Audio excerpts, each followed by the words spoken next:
Hey guys, it's Mika. So, samahan nyo kami ni Andre ko para kunin yung ID ko sa summer job ko. Kaya, nag-aantay lang kami ng susunod na jeep. So, ayan na, pinapasok na kami. Kami yung una, so nag-antay-antay pa kami ng pagkatagal-tagal para mapuno yung jeep.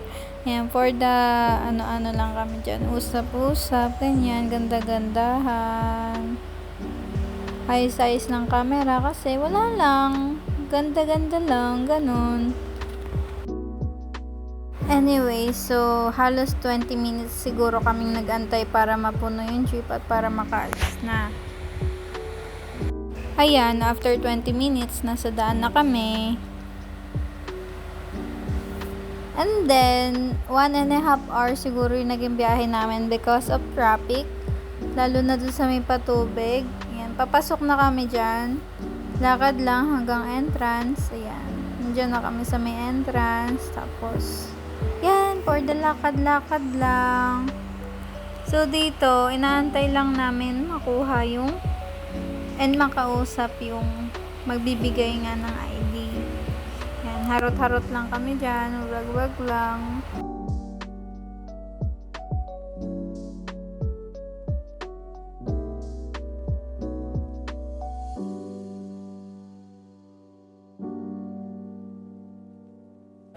So, after namin ni ate ko, nakakita kami ng matigas na ulo na bata. Ayan, nakita nyo naman guys, na kung gaano katigas yung ulo niya.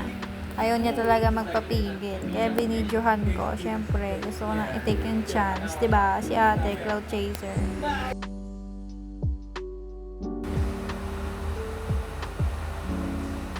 And then, syempre, for the gutom ng mga person, punta hanap-hanap kami ng mga murang pagkakainan, syempre.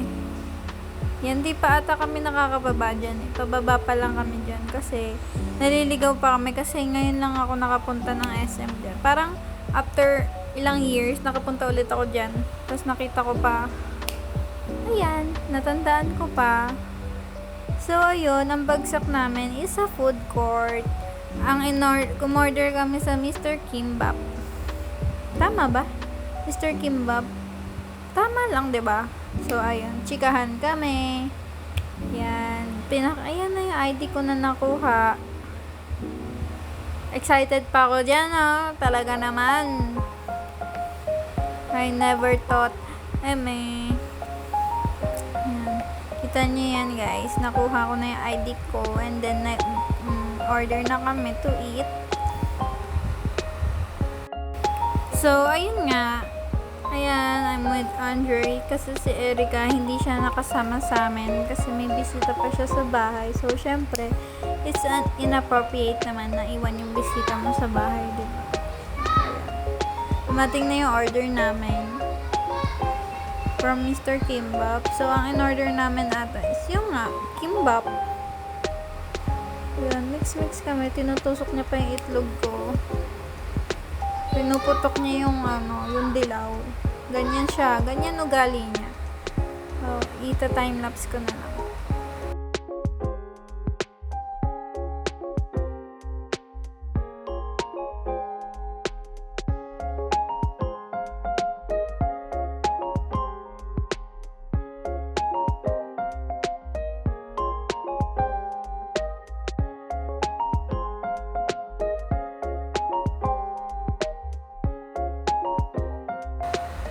So, ayun, after namin mag-eat, may dinaanan lang si Andre sa Miniso. Bumili siya ng perfume.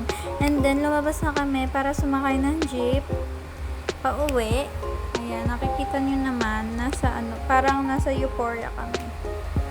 And then, ayan, nakababa na kami. Tapos, alam nyo ba guys, naglakad lang kami pauwi kasi kinulang kami sa pamasahe. Pero, that's okay, I think.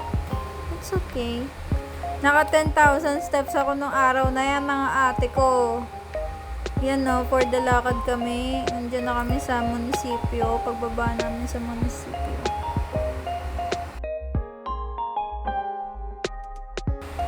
Ayan, may nadaanan pa kami mga food stall. Mga takoyaki, ganon. Hindi ko na po alam yung iba. So, ayan, dyan kami dumaan. So, ayan, it's a day. Outfit check. Siyempre, kailangan magmukha tayong presentable, di ba? Yan. So, yan. May pasinturon pa si ate ko. Hindi ko pa alam na bawal pala yan. And then, ayun. And then, yung tirintas din, bawal din siya. Okay. So, ayun guys. Papunta na ako sa kanto para sumakay ng tricycle. Baon ba akong otap. Yung otap na yan, tumagal hanggang uwian ate ko. Binigay ko na lang siya dun sa sumakay sa jeep na nanghingi ng tulong. Ayan. Ayan. Jeep na. It's very siksikan. Simple lang ako nagre-record dyan.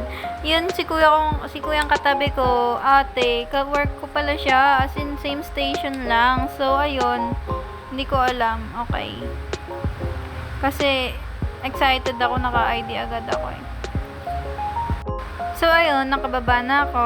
May nakausap akong isa sa mga magsa-summer job din. So, napag-usapan namin na magkikita na lang kami sa gantong ganyan, sa gantong place. Babae po siya, si Angelica. So, anyway, guys. Ayun nga, unfortunately, hindi ko po siya tinaloy. Hindi ko po siya tinaloy kasi unang-una sa transportation. Although maganda yung environment, but the transportation, lugi pa lang. Okay. It's,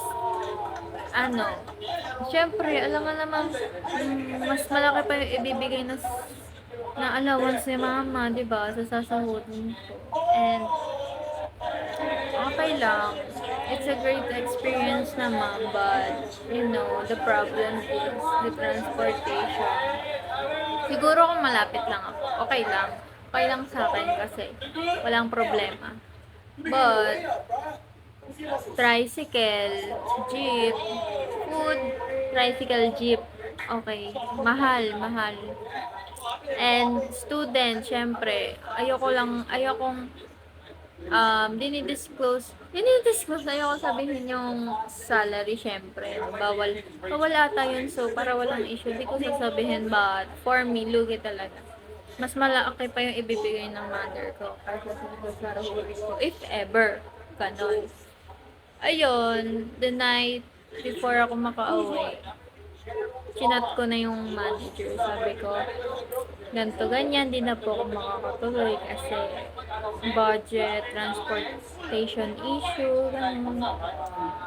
Ayun, sayang. Sabi ko, it's a great opportunity po.